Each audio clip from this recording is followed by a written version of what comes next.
जय Hind, good evening to all my dear friends. आज की इस क्लास में आप सभी लोगों का स्वागत है। मेरे प्यारे दोस्तों, आज की इस क्लास में हम लोग एक्सरसाइज 10.3 के क्वेश्चन नंबर 7 से लगाना स्टार्ट करेंगे। इससे पहले हम लोगों ने क्वेश्चन नंबर 6 तक पूरी तरह कंप्लीट कर लिए हैं। तो चलिए स्टार्ट करते हैं आज की क्लास।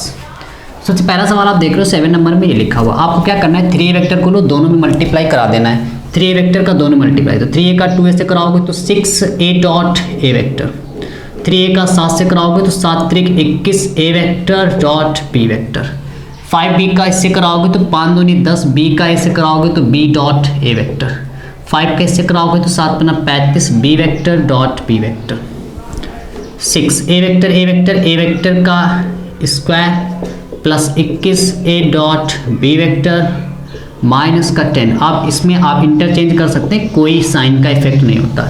अधिक गुणा में आप संख्याओं को आपस में इंटरचेंज कर सकते हैं, साइन चेंज नहीं होता। माइनस का 35 बी वेक्टर का square, b dot b vector square. और आपको मैंने बताया था अगर वेक्टर में स्क्वायर लगा है तो आप उसको क्या कर सकते हैं, मॉड के साथ लिख सकते हैं स्क्वायर में। और ये जैसे लिखा उसको हम लोगों ने वैसे ही नोट कर दिया। और ये लिखा है 35, और इसमें आप देखिए सब्ट्रैक्ट हो रहा है, इसको सब्ट्रैक्ट कर दे, 21 में 10 चले जाएंगे तो आप देखेंगे 11 a डॉट बी वेक्टर, और ये हो जाएगा 35 मॉड ऑफ बी वेक्टर का स्क्वायर। ये हमारा दोस्तों पहला सवाल रहा। 7वां 8वां नंबर सवाल देखते हैं क्या लिखा हुआ है। क्या लिखा है, ध्यान से मेरे साथ पढ़िए। दो सदिशों a और b के परिमाण ज्ञात करो। यदि इनके परिमाण समान हैं तो इनके बीच का दो सदिश a वेक्टर और b वेक्टर के परिमाण ज्ञात करना है। मतलब आपको परिमाण का मतलब होता है a वेक्टर का परिमाण इस तरह लिखा जाता है, आपको ये बताना है b वेक्टर का परिमाण, मतलब मॉड के साथ जब भी कोई संख्या लिखी उसका मतलब होता है परिमाण। दोनों के परिमाण आपको फाउंड करने हैं। क्या करना है, यदि इनके परिमाण समान है, मतलब आपसे क्या किया गया कि a वेक्टर का परिमाण b वेक्टर के परिमाण के समान है, दोनों इक्वल हैं, और इनके बीच का एंगल 60 अंश है। इट मीन्स थीटा की वैल्यू आपको गिवन है 60 अंश, और इनका अदिश गुणा, मतलब क्या कह रहा है, अदिश गुणा मतलब होता है a डॉट बी वेक्टर, आपको ये भी दिया जा रहा है 1/2। तो आप सबसे पहले क्या करेंगे, a डॉट बी का फार्मूला लगाएंगे। a डॉट बी का फार्मूला क्या होता है, mod of a vector mod of b vector cos theta बराबर में क्या दिया 1/2 मॉड ऑफ a वेक्टर, ये फार्मूला है a डॉट बी का। Mod of a vector, mod of b vector की जगह मेरे प्यारे दोस्तों आप लिख सकते हैं मॉड ऑफ a वेक्टर, क्योंकि दोनों आपस में इक्वल हैं। कॉस थीटा, थीटा की जगह आप लिख सकते हो 60 अंश बराबर 1/2। ध्यान से देखें, मॉड ऑफ ए वेक्टर का स्क्वायर, क्योंकि इनटू में है, इनटू में आप जानते हैं पावर ऐड हो जाती है। कॉस 60 की वैल्यू 1/2 बराबर 1/2, 2 से 2 cancel. Mod of A vector का स्क्वायर बराबर 1। स्क्वायर जब उधर जाएगा तो आप जानते हैं 1 पे कोई इफेक्ट नहीं, 1 का स्क्वायर रूट 1 होता है। अगर मॉड ऑफ ए वेक्टर की वैल्यू 1 है, इसका मतलब है मॉड ऑफ बी वेक्टर की वैल्यू भी कितनी होगी, 1 ही होगी, क्योंकि दोनों कैसे आपस में इक्वल है। अगर मॉड ऑफ ए की वैल्यू 1 है तो मॉड ऑफ बी की वैल्यू भी 1 ही होगी। स्क्रीनशॉट ले लो फिर आगे बढ़े।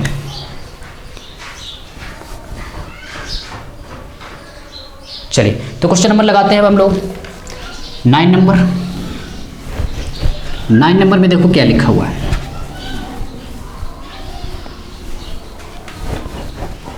नाइन नंबर में लिखा हुआ है, यदि एक मात्रक सदिश ए वेक्टर, मात्रक सदिश आपसे कहा गया है, इसका मतलब है कि इसका मापांक कितना है। मात्रक सदिश में हमेशा याद रखिए मॉडुलस जो उसका है, मात्रक जो उसका है वो हमेशा कितना आएगा, 1 यूनिट ही आएगा। मात्रक यानी कि यूनिट वेक्टर, मापांक उसका 1 है।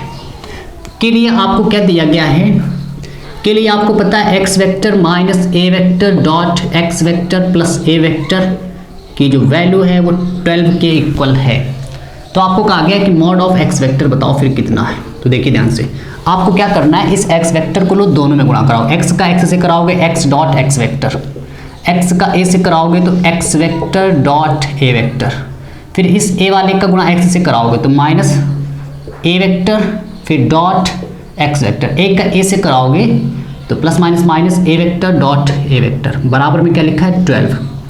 एक्स वेक्टर यानी कि एक्स वेक्टर का square plus x dot A vector, आगे पीछे लिख सकते हो, यानी x dot A vector minus A vector का स्क्वायर बराबर 12। ये कैंसिल हो गया। एक्स वेक्टर के स्क्वायर को आप जानते हो स्क्वायर लगा है, तो आप इसको मॉड में लिख सकते हो, माइनस इसको भी आप मॉड में लिख सकते हो बराबर में 12। तो एक्स वेक्टर का स्क्वायर बराबर, इसकी वैल्यू आपको सवाल में 1 दी गई, क्यों, क्योंकि आपसे कहा गया था एक मात्रक सदिश यूनिट वेक्टर, तो इसका मापांक 1।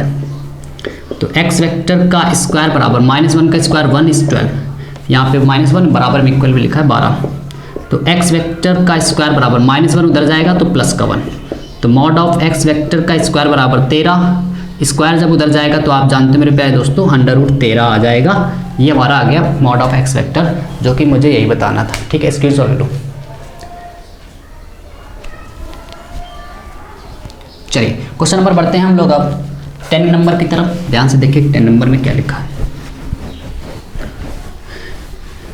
ओनली पढ़ाई पे फोकस करिए, क्योंकि आप देख रहे हैं मैं जो जल्दी जल्दी सवाल पढ़ाता हूँ और आप भी मेरे साथ ऐसे लगे रहिए। 10 नंबर में देखिए क्या लिखा हुआ है। यदि ए वेक्टर की वैल्यू ये, बी वेक्टर की वैल्यू ये, सी वेक्टर की वैल्यू ये, आपसे कहा गया a + λb और सी पर लंब है, तो एक कॉन्सेप्ट समझिए। पहले कॉन्सेप्ट पे ध्यान दीजिए। जैसे मैंने आपसे कहा कि ए वेक्टर लंब है बी वेक्टर पर, मैंने कहा ए वेक्टर लंब है, इसको बोलते हैं लंब, यानी कि परपेंडिकुलर है, ए परपेंडिकुलर है बी पर, या कह सकते हो बी परपेंडिकुलर है ए पर। अगर ये दोनों आपस में परपेंडिकुलर, तो आप जानते हो इनके बीच में एंगल कितना रहा होगा, थीटा। परपेंडिकुलर का मतलब होता है एंगल थीटा बन रहा होगा। अगर यहाँ से हम लोग इनका अदिश गुणा निकालें तो देखिए क्या आएगा। फार्मूला लगाया cos थीटा, थीटा कितना रखोगे 90। तो यहाँ से मुझे पता चल रहा है कि a डॉट बी वेक्टर, ये कॉन्सेप्ट की तरह मैं आपको समझा रहा हूँ। cos 90 की वैल्यू मेरे पास दोस्तों 0। इसका मतलब है कि a डॉट बी का मल्टीप्लाई अदिश गुणा कितना आएगा 0। इसका मतलब क्या है, निष्कर्ष क्या निकलता है कि यदि दो वेक्टर आपस में कभी भी परपेंडिकुलर हैं, लंबवत हैं, ध्यान से सुन मेरी बात को, यदि ए वेक्टर और बी वेक्टर आपस में परपेंडिकुलर हैं, इसका ये मतलब निकलता है कि उनका अदिश गुणा हमेशा कितना आएगा, 0 के इक्वल आएगा। अब इसके हम लोग दो निष्कर्ष निकाल सकते हैं। अगर मुझे कहीं पर यह सिद्ध करना है कि सिद्ध करो कि दो वेक्टर लंब हैं, तो हम लोग क्या करेंगे, वहां पर अगर a डॉट बी का मान 0 दिखा दे तो लंब हो जाएगा।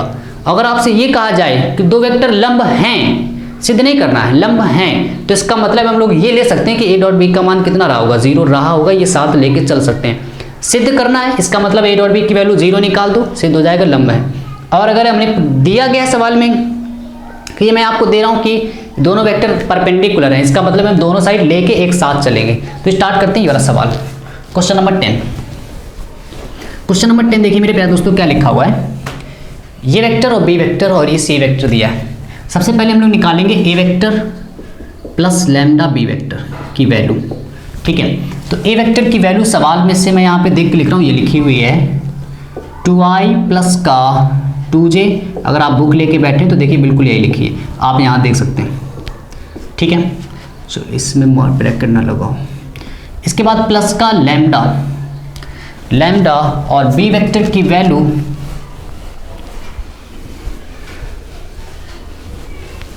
बी वेक्टर की वैल्यू सवाल में गिवन है माइनस का i प्लस का 2j प्लस का k। हम लोग क्या करेंगे, लैम्डा का अंदर मल्टीप्लाई कराओगे तो 2i प्लस का 2j प्लस का 3k, लैम्डा का मल्टीप्लाई प्लस माइनस माइनस का लैम्डा i प्लस का 2 लैम्डा j प्लस का लैम्डा k। ठीक है, यहाँ से और यहाँ से अगर आप देखो तो i कॉमन है, तो यहाँ से मिलेगा 2, यहाँ से मिलेगा माइनस का लैम्डा i, यहाँ से और यहाँ से मिलेगा आपको j कॉमन, तो 2 प्लस का 2 लैम्डा j, और यहाँ से और यहाँ से आपको कॉमन है k, तो माइनस का लैम्डा प्लस का यहाँ पे 3 एक मिनट, हाँ यहाँ से 3 का है, लैम्डा कॉमन है, k कॉमन है, तो यहाँ से मिलेगा 3 और यहाँ से मिलेगा प्लस का लैम्डा k।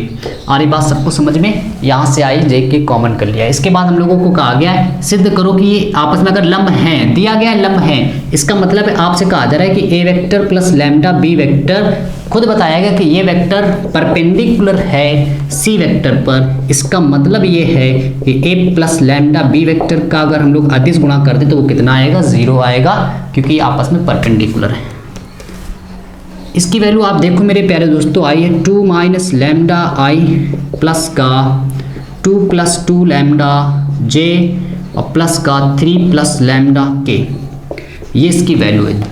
और 3 c की वैल्यू रखो, ये a प्लस लैम्डा b की वैल्यू यहाँ से हम लोगों ने कैलकुलेट कर ली है। c की वैल्यू को रखो, c की वैल्यू डॉट मल्टीप्लाई कराएंगे। c की वैल्यू देखो क्या लिखी है,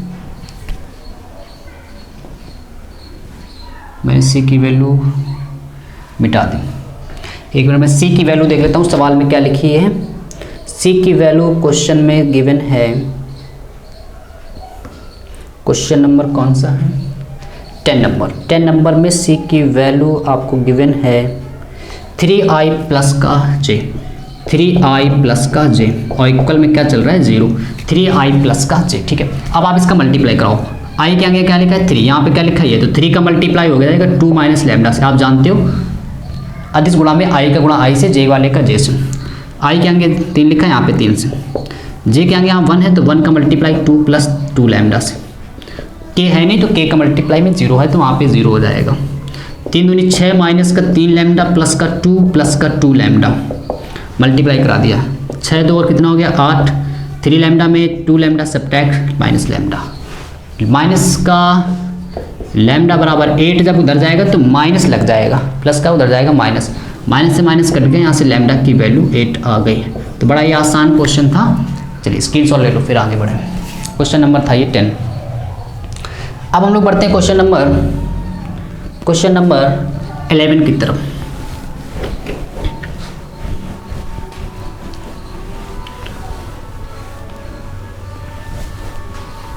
क्वेश्चन नंबर 11 देखिए तब तक क्या लिखा हुआ है। कहा गया है कि प्रूव दैट कि ये दोनों आपस में लंब है। अब हमें सिद्ध करना है कि दोनों लंब है। अगर हम लोग ये दिखा दें कि इनका डॉट मल्टीप्लाई आपस में कितना हो रहा है 0 हो रहा है, तो इसका मतलब ये दोनों वेक्टर कैसे हैं परपेंडिकुलर है। तो पहला वेक्टर क्या लिखा हुआ है, सवाल नंबर 11 देखो, mod of A vector B vector plus का mod of B vector A vector, इसका अगर हम लोग डॉट मल्टीप्लाई अदिश गुणा ये दिखा दें इस वाले के साथ,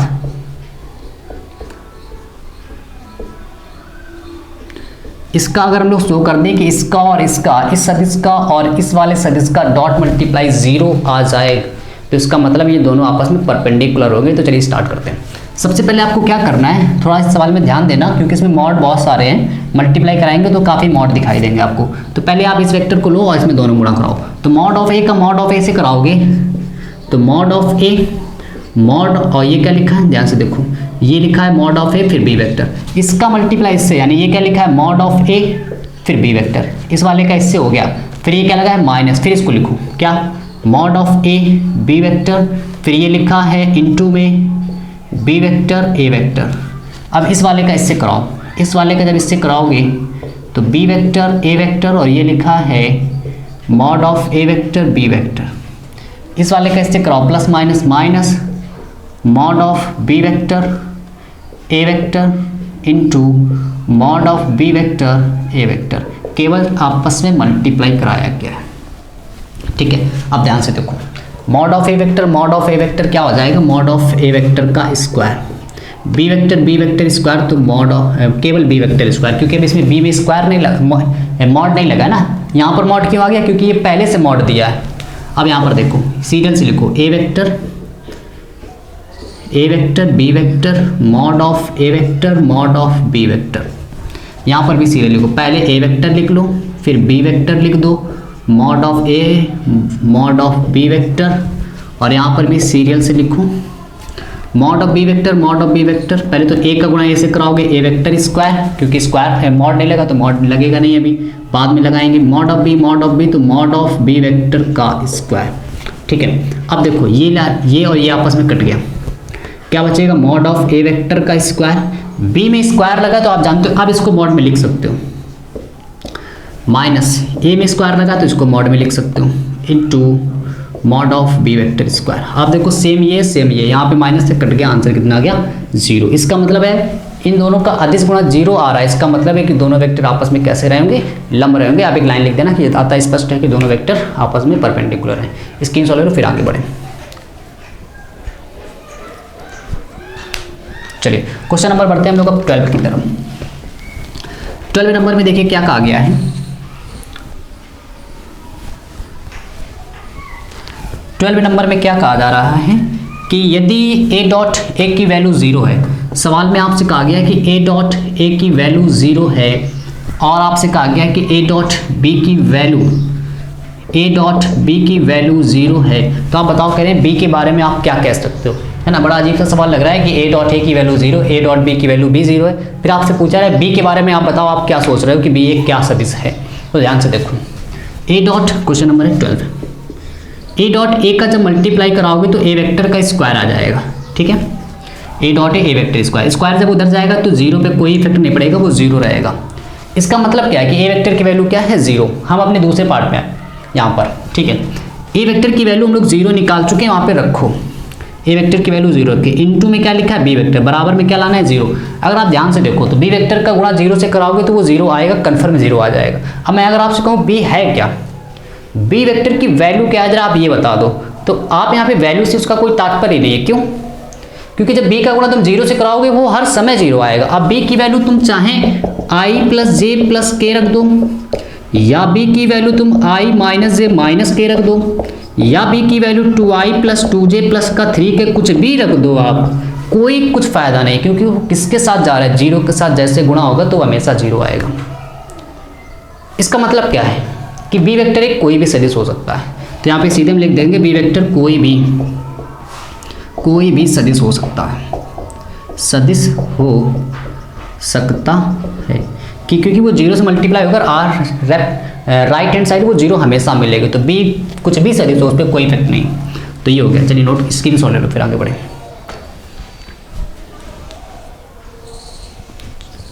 क्वेश्चन नंबर आते हैं हम लोग 13 की तरफ, most important question 13। Question number 13 देखो, 13 नंबर क्या लिखा है, यदि a b c, most important question है, आप इसको विशेष रूप से ध्यान दो सब लोग। यदि ए बी सी मात्रक सदिश हैं, आपसे कहा गया मात्रक, इसका मतलब है ए वेक्टर का मापांक 1 है, बी वेक्टर का मापांक 1 है, सी वेक्टर का मापांक 1 है। क्यों मापांक 1 है जरा ध्यान से देखो, उसने कहा है कि ए बी सी तीनों एक मात्रक सदिश हैं, यूनिट वेक्टर है, इसका मतलब इसके तीनों का मापांक 1 आएगा। और फिर कहा गया आपसे ए प्लस बी प्लस सी की वैल्यू है 0, तो कह रहे हैं इसकी वैल्यू बताओ, किसकी, a dot b plus b dot c plus c dot a की वैल्यू क्या है। तो आप देखिए यहाँ पे क्या करेंगे, कैसे इसकी वैल्यू बताएंगे हम लोग, स्क्वायर कर दो, स्क्वायरिंग ऑन बोथ साइड्स, आप लिख लेना, इतनी अंग्रेजी आती है, squaring on both side, square करो। तो ए plus B plus C vector लगाते चलो का स्क्वायर बराबर कितना 0। स्क्वायर आप कभी भी मॉड में डायरेक्ट ओपन ना करें, आप उसको 2 बार लिख लो, हमेशा याद रखो। इस वेक्टर में स्क्वायर डायरेक्ट एक साथ ओपन नहीं करते, आप ए प्लस बी प्लस सी का होल स्क्वायर डायरेक्ट ओपन कभी ना करें, चाहे ए प्लस बी का होल स्क्वायर क्यों ना हो। चलिए 2 बार लिख सकते हैं। इस ए वेक्टर को तीनों में गुणा कराओ, ए वेक्टर का मल्टीप्लाई ए से करोगे तो A vector dot A vector, A vector का बी से करोगे ए डॉट बी, फिर ए वेक्टर का सी से करोगे ए डॉट सी।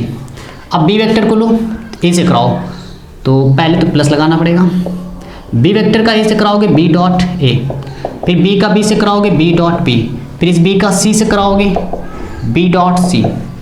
अब इस सी का तीनों से कराओ, सी का ए से कराओगे सी डॉट ए, सी का बी से कराओगे सी डॉट बी, सी का सी से कराओगे सी डॉट सी। इक्वल में क्या चल रहा है 0, ठीक है।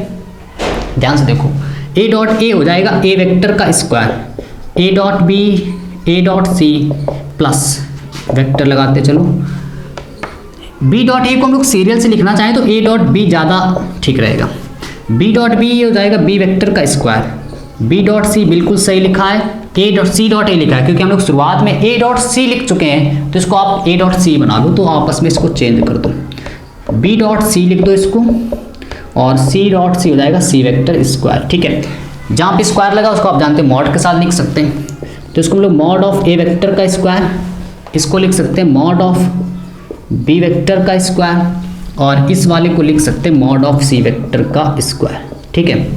ये ए डॉट बी, तो ये हो गया 2a डॉट बी, ठीक है। और फिर देखो ये b dot c 2b dot c, ठीक है। अब ये जो बच रहा है ए डॉट सी तो 2a डॉट सी, ठीक है। बहुत आसान है, एक बार स्वयं जब आप सेल्फ स्टडी करोगे तो जरूर समझ में आएगा। ए डॉट वेक्टर ए का मॉड में आप वैल्यू देखो तो 1 है, तो 1 का स्क्वायर, इसकी भी वैल्यू 1 है, इसकी भी वैल्यू 1 है, और यहाँ तीनों से कॉमन है 2, तो ए dot b vector b dot c vector plus c dot ए वेक्टर बराबर क्या 0। 1 का स्क्वायर आप जानते हो 1 होता है, तो अगर आप इसको ऐड करोगे तो 3 हो जाएगा ये, तो 3 plus 2 a dot b vector plus b dot c vector plus c dot A vector बराबर कितना 0। 3 उधर जाएगा तो माइनस का हो जाएगा, तो 2 a dot b b dot c dot a बराबर कितना माइनस का 3 उधर चला गया, माइनस का साइन हो जाएगा, 2 इंटू में उधर जाएगा डिवाइड में, यानी a dot b vector b dot c vector c dot A vector बराबर माइनस का 3/2, 2। इतना समझ में आ रहा है। हमें इसी की वैल्यू बतानी थी कि a dot b b dot c c dot a की वैल्यू क्या है। स्क्रीनशॉट ले लो।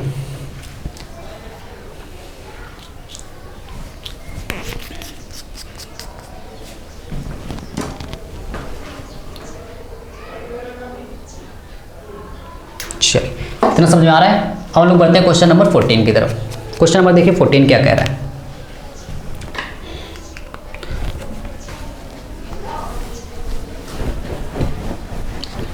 बड़ा ही सिंपल सवाल था। सबसे पहले उसने कहा था मापांक एक एक है, तो तीनों की वैल्यू मॉडुलस में 1 1 हो गई। a प्लस बी प्लस सी बराबर 0 दिया था, स्क्वायर कर दिया, 2 बार लिख दिया, सब में मल्टीप्लाई कर दिया और सबकी वैल्यू रखते चले गए, सॉल्व कर लिया। चलिए क्वेश्चन नंबर बढ़ते हैं हम लोग 14 की तरफ। 14 नंबर देखिए क्या कह रहा है। यदि ए वेक्टर की वैल्यू 0 अथवा बी वेक्टर की वैल्यू 0, उसने कहा अथवा का मतलब है या तो ए 0 है या तो बी 0 है, मतलब कोई एक 0, ए वेक्टर 0 हो सकता है या तो बी वेक्टर 0 हो सकता है। इसके बाद क्या कहा है, ए डॉट बी की वैल्यू आपसे कहा गया 0 है, परंतु विलोपन का सत्य होना आवश्यक नहीं है। ध्यान से समझिए क्या क्वेश्चन है। उसने कहा या तो आप ए 0 लो या तो बी 0 लो, कोई एक 0 है या तो फिर दोनों 0, ए 0 अथवा बी 0 है। अगर आप यहाँ पे ए 0 रखोगे तो बी का गुणा 0 से कराओगे 0 आएगा। यदि आपने मान लिया कि बी 0 है तो बी 0 रखोगे तो ए का गुणा 0 से कराओगे तब भी 0 आ जाएगा। लेकिन वो कह रहा है अगर इसका हम लोग उल्टा कर दें कि ना तो आप ए 0 लो ना ही बी 0 लो, फिर भी ये 0 आ भी सकता है नहीं भी आ सकता है, कह रहे ये सिद्ध करके दिखाओ। तो देखो कैसे। ऐसी स्थिति में आपको क्या करना है, आपको ए वेक्टर का मान कुछ भी लिख लेना है, 2i प्लस का 3j प्लस का k। ए वेक्टर की वैल्यू आप अपने मन से कुछ भी लिख सकते हो, जरूरी नहीं मैंने यहाँ 2 3 1 लिखा तो आप 2 3 1 ही हमेशा लिखो। आप 5 6 7 -2 -3 कुछ भी लिख सकते हो। बी वेक्टर की वैल्यू आप अपने मन से कुछ भी लिख सकते हो। जैसे मान लो यहाँ पे मैंने लिख दिया 3, चलो 3 हटाओ, आप कहोगे 3 बार ले रहे हो, 4 ले लो, 4 प्लस का यहाँ पे आप कुछ भी ले लो, 5 ले लो, ठीक है। लेकिन अब लास्ट वाले अक्षर में आपको क्या करना है, बड़ी सावधानी पूर्वक अक्षर को रखना है। कैसे रखना है, ध्यान से देखना। 4 दूनी कितना आएगा 8, 5 3 कितना आएगा 15, और मुझे बताना है कि ए डॉट बी का मान 0 आएगा। तो अभी देखो कितना आ चुका है, 8 5 13 यानी 23 आ चुका है, प्लस का 23 आ चुका है। अब हमें पता है आगे के आगे 1 लिखा है, तो 1 में ऐसी कौन सी संख्या का गुणा करा दे जिससे 23 आ जाए। तो चलो सब लोग कमेंट करके बताओ कि के की वैल्यू में हम लोग, यहाँ पे मैंने के लिखा है। अब आपको ये बताना है के आगे मैं क्या संख्या यहाँ पे रखूँ जिससे ये वैल्यू डॉट मल्टीप्लाई करने पे 0 आ जाए। अभी इसका मान आ चुका है प्लस का कितना 23 आ रहा है। आप बताओ कि के की वैल्यू क्या रखी जाए आगे, सभी लोग कमेंट करके बताओ के की वैल्यू क्या रखी जाए। हाँ, के की वैल्यू क्या रखी जाए आगे।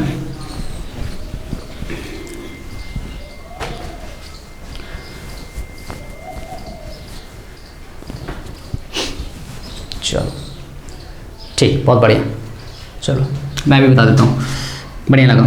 तो आप क्या करोगे, देखो 23 आ चुका था तो आप यहाँ पे पता है क्या लिख दो, माइनस का 23 लिख दो, ये चतुराई, ठीक है। सवाल बनाना भी मैं आपको सिखा रहा हूँ। अब यदि आप देखो ए डॉट बी का मल्टीप्लाई करो तो ए क्या है 2i प्लस का 3j प्लस का k क्या है, ठीक है, डॉट बी वेक्टर की वैल्यू क्या है 4i प्लस का 5j माइनस का 23k, ठीक है। तो 4 दूनी कितना 8, 5 3 15 माइनस का 23, तो 8 5 13 प्लस का 23 माइनस का 23 कितना हो जाएगा 0, आ गया 0। अब देखो ये सवाल क्या कह रहा था, कह रहा था आप 0 लोगे तब तो ये 0 आता ही, लेकिन आप इसका उल्टा करके दिखाओ कि ये 0 आता भी है और नहीं भी आता है, कुछ भी हो सकता है। तो हम लोगों ने क्या किया है यहाँ पे कि ए वेक्टर की वैल्यू बी वेक्टर की वैल्यू अगर आप ध्यान से देखो तो यहाँ पे 0 नहीं मानी गई है, कुछ ना कुछ वैल्यू लिखी है, फिर भी मैंने इसका डॉट मल्टीप्लाई किया है, क्या है 0। अगर आप यहाँ पे प्लस का 23 लिखते तो पता है यहाँ पे प्लस का 23 है तब ये 0 ना आता। उसने कहा विलोपन का सत्य होना आवश्यक नहीं है, कि मतलब ये 0 आ भी सकता है और 0 नहीं भी आ सकता। इसी को हमको प्रूव करना था। स्क्रीनशॉट ले लो फिर आगे बढ़ते हैं, ठीक। और ये बिल्कुल भी जरूरी नहीं सवाल में कि जो मैंने संख्याएं मानी आप वही संख्याएं मानो, आप घर पे आप ट्राई करना है, तो सवाल बनाने के आप बिल्कुल बना सकते हो। क्वेश्चन नंबर हम लोग बढ़ते हैं अब 15 की तरफ। 15 इज मोस्ट इंपॉर्टेंट क्वेश्चन, आप ध्यान से देखिए। सबसे पहले क्या है, यदि किसी त्रिभुज ABC के शीर्ष एक कोई ट्रायंगल है, त्रिभुज मान लो ये A है, ये B है, ये C, ABC के शीर्ष क्रमशः A की वैल्यू है 1 2 3, B की वैल्यू है -1 0 0, C की वैल्यू है 0 1 2। आपसे कहा गया है कि एंगल आपको बताना है ए बी सी।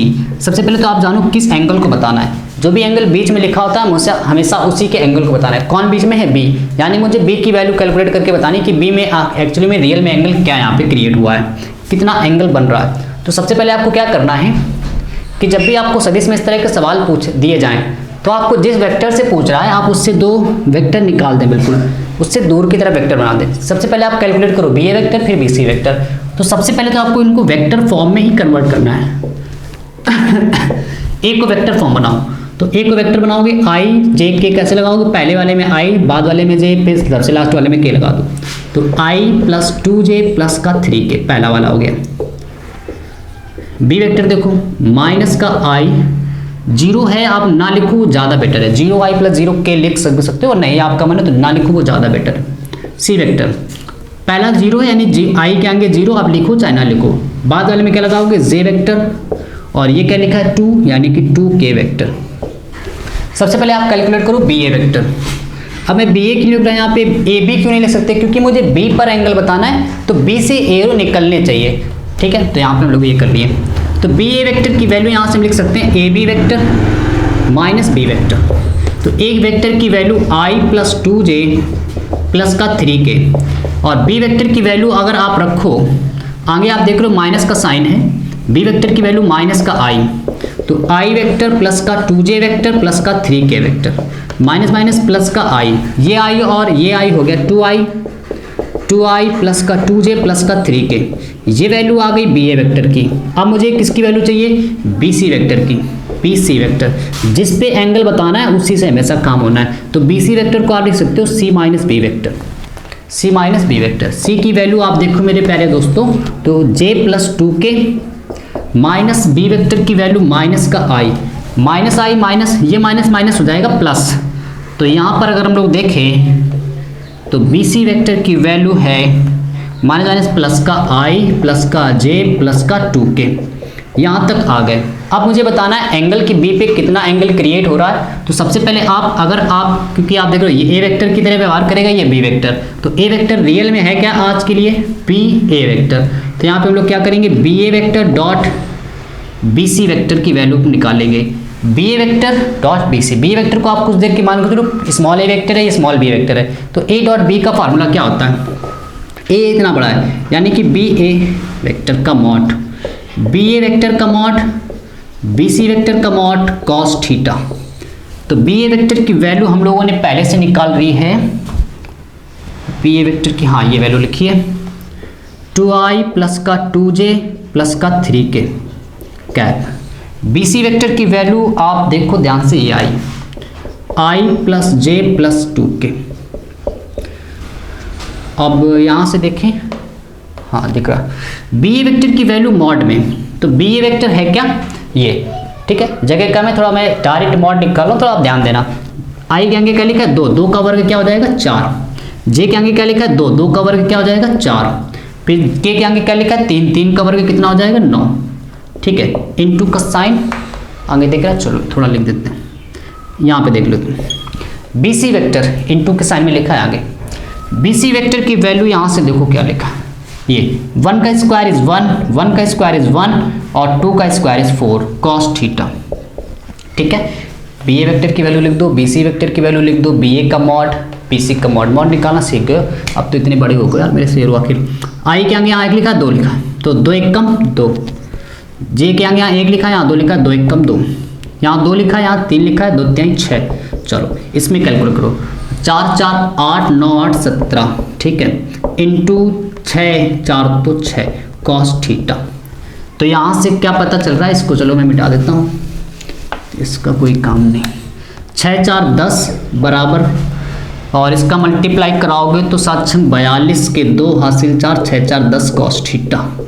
तो यहाँ से इसको अगर आप नीचे भी तो 10/√102 बराबर कॉस थीटा। इससे पता चला कि ए और बी के बीच का जो एंगल है, अगर आप इसको सीधे लिख लें कॉस थीटा बराबर 10/√102, यानी कि यहाँ से कह सकते हैं कि थीटा की वैल्यू कॉस इनवर्स 10/√102। क्या सबको यहाँ तक समझ में आ रहा है? थीटा की वैल्यू कॉस इनवर्स 10/√102 इतना आ रहा है। चलिए स्क्रीनशॉट ले लो, और आज के लिए इतना ही रखते हैं, मिलते हैं हम लोग कल एक नेक्स्ट वीडियो में। और जो सवाल रहेंगे उसको हम लोग कल कंप्लीट करेंगे। जय हिंद, गुड नाइट।